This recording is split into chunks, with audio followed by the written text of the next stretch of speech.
Alam niyo ba na may isang Pilipinong ipinanganak sa Camarines Sur na naging general sa United States Army?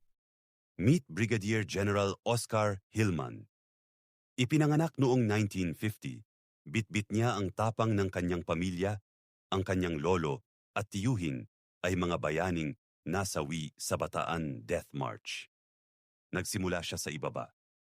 Nadraft siya sa US Army noong 1969 bilang isang medic at supply sergeant. Pero hindi siya nakuntento. Sabi niya, siniguro niyang palagi siyang nasa top percent ng klase sa bawat training. Dahil sa sipag, umangat ng umangat ang ranggo niya hanggang sa naging Brigadier General.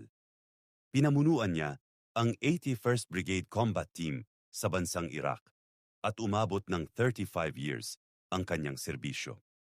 Kahit retired na, patuloy pa rin ang laban niya.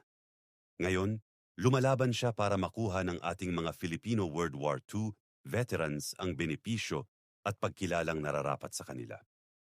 Tunay na inspirasyon ng sipag, tapang at pusong Pilipino.